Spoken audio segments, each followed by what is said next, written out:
does that mean? Twilight? Twilight? It's a James Bond variant of Twilight. Ah, thank you, bro. I don't know what he's talking about. Listen, Chris called my house years ago for my sweet margarita. And he still hasn't let that go yet. And then told me that his grandmother was black. So, listen, we're going to keep the show rolling, all right? We're going to keep the energy up. And before we get the next guest on, can we just say happy birthday to A-Long one more time? Happy birthday!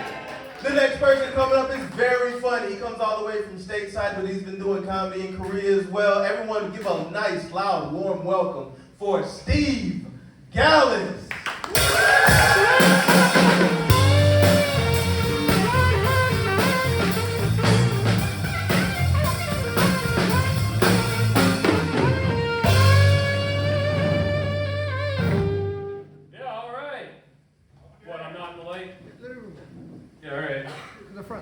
Okay. I like this fog here. I feel like I'm doing stand-up and laser tag. Right? Just getting shot while I sit here and tell jokes. How we doing tonight, Songdo? We good? Yeah! All right, cool. So, you guys like my ajuma hair? I was in the hair salon the other day and the stylist was like, man, every older Korean lady wants your hair. They have to get a perm, you just do it naturally. I was like, thank you. All natural.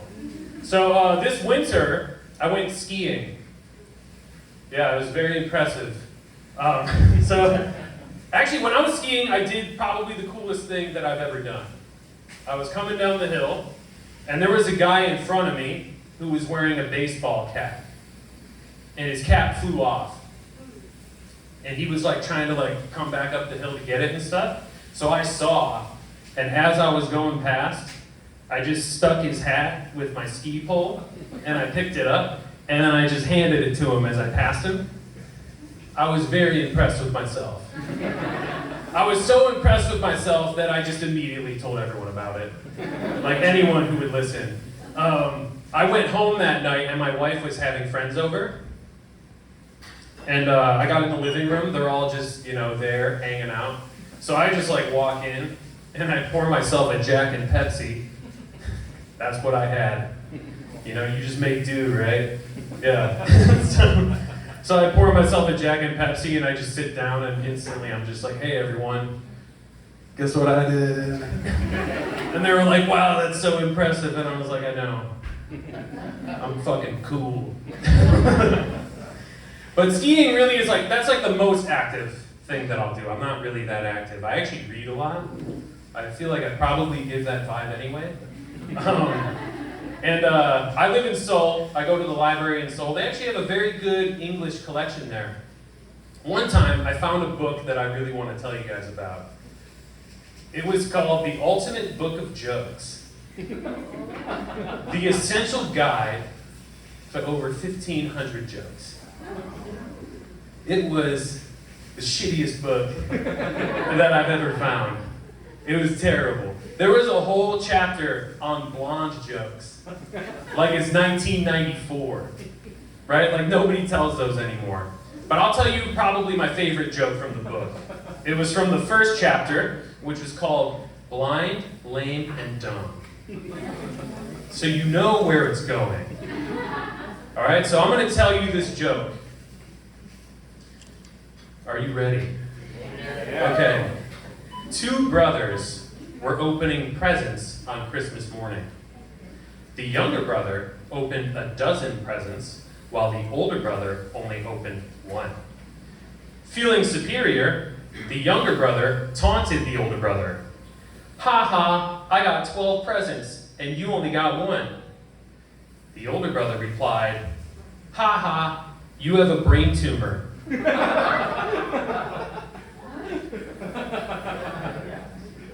There you go. Essential joke right there. Cream of the crop. Right? It doesn't make sense, guys. You can take that punchline, you have a brain tumor, you could put it in any joke, And it's gonna be the same thing. So, I'm gonna do it right now for you. Ready? I'm gonna demonstrate this. You got yourself another drink? Good, this guy needs his drinks. Because like, I was running the tickets in the beginning. He comes up to the bar, he's like, I need a drink. And then he gets a drink in him, D-Hall's on stage, he's slapping his knee, just dying, so keep drinking. Yeah, all right, so anyway, let me demonstrate this brain tumor thing. All right, so I've been told, so as D-Hall mentioned, I'm from the United States. I'm from Cleveland, Ohio, which is close to Canada. It's across Lake Erie, it's 100 kilometers away. So it's not too far. I've been told by some Canadians that with my accent, I could pass for Canadian, like being from the very southern part, like very southern Ontario. So one time I was in Toronto, and I was trying to buy beer at the grocery store. So I went to the cash register, and the cashier was like, hey, you can't buy this beer. And I was like, why not? And she was like, what are you, thick? You can't buy this. Like, what are you talking about? Like, you don't know? And I'm like, what? What are you saying? And she's like, well, it's after 6 p.m. on a Sunday, and legally in Ontario, you can't buy alcohol right now. And I was like, well, you have a brain tumor.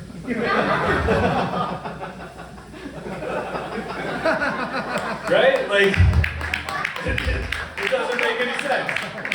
It makes no sense. I hope I don't get a brain tumor someday. Oh. I'll be in the doctor's office, the doctor will barge in. He'll be like, Mr. Gallus, I have bad news. You have a brain tumor. And I'll be like, you see my comedy. Yeah, I'll be like, yeah, all right, all good. Yeah. So yeah, that joke book, when you go to the Soul Library, it's in mint condition. It's perfect. Because I'm the only idiot who's checking it out. Right? Like nobody else is going in there and being like, oh, sick, I need these jokes. Let me put this on the card and check it out real quick. Nobody's doing it. Just me. But, you know, that book's not popular. But popularity does not always correlate to quality. In this case, it does. But not always. Are you guys familiar with the Myers-Briggs test? The Myers-Briggs type indicator, the MBTI? Yeah. All right, do you know of it? It rings a bell. You know, so it's like really it's a personality test. It's very popular in Korea. It's basically Korean astrology. Right, like people put it in their like Instagram profiles. They're like, I'm ENFJ. Right, like that's the thing. But you guys know that it's not even based on science, right? You know that? Yeah, like it was developed by an American mother and daughter. They just took Carl Jung's ideas that he had about personality tendencies. He never did experiments on them. They were just ideas, and they were like, hey, let's make this into a test and just, you know, make money off of it. Right? So like, do we have any psychology professors here? All right, good, then I can be the authority on this. So, the psychology community just doesn't buy it. They all reject the MBTI as pseudoscience, it's fake. There is one organization, though, that puts out research that supports the MBTI. Do you know what organization does that? The Myers-Briggs Foundation. Kind of a conflict of interest, right? Yeah, that's like if I was like, hey, did you read that article? It said Steve Gallus is the funniest comedian in Seoul. No, I didn't. Who wrote it? Steve Gallus. This is what the MBTI is doing. And you know, jobs, like some companies use it in job interviews. Has anyone ever taken it as part of a job interview process? I did. You did? Okay. Yeah, you did. I did too. Yeah. Right. Yeah, it's not good, right? Because like I said, there's no science behind the MBTI. So basically these companies are hiring people like, you know, based off of BuzzFeed quiz results. Right? Like, which Disney princess are you? Right? You're in the job interview and they're like, oh, well, the test says that you're an Ariel. But you're a black, Ariel. And Fox News says we can't hire you. I don't know. Yeah, but I think I know why the MBTI is so popular in Korea, though. I think I have it figured out. You know why? It's because it takes the form of a test. They love tests in Korea. They love tests in Korea like they love guns in America. They're both the leading cause of death for young people. That was a little dark for these guys. Hey, I just tell the truth. That's it. But you know, I think you could probably tell by now that I'm not interested in the MBTI at all. I think that's a fair assumption. Yeah, there is one way that you could get me interested in it though. Like if they were to make it so that it told you which member of the Wu-Tang Clan you are, then I might be interested. What do you think? Do you guys want to simulate what that might be like? I'll ask you a few MBTI questions, and you can answer, okay? So I'm just going to give you some statements, and then you can answer yes or no. Just yell it out, okay? First one. I work well in groups. Yeah. Yes. Oh, so yes and no. Yes.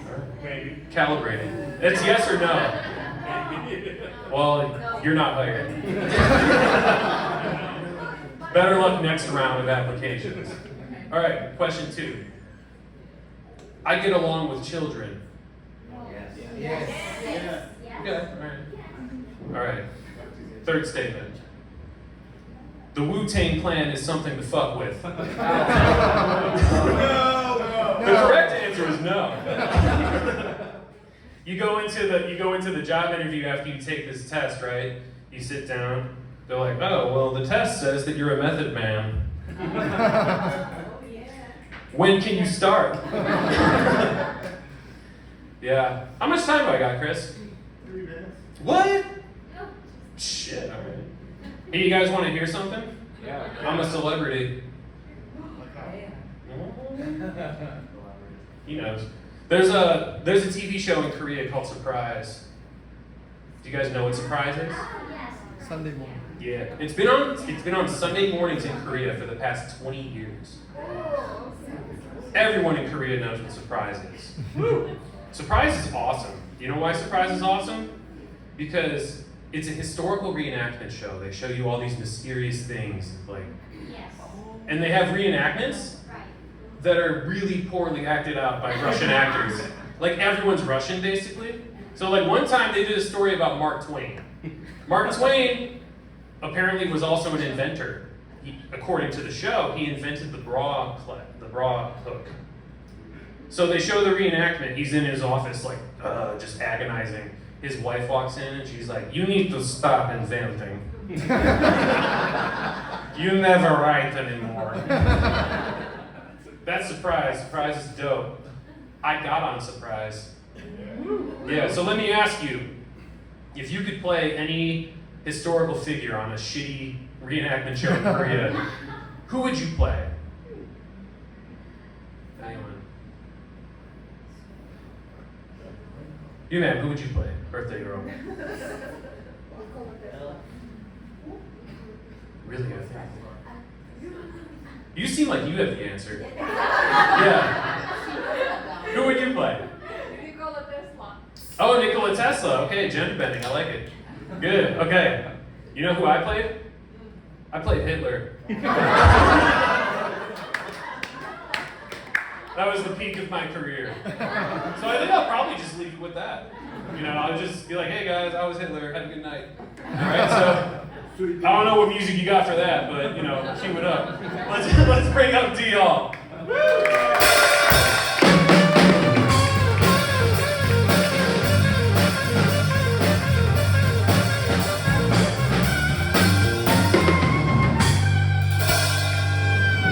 Let's keep it going for Steve Gallus. Yes.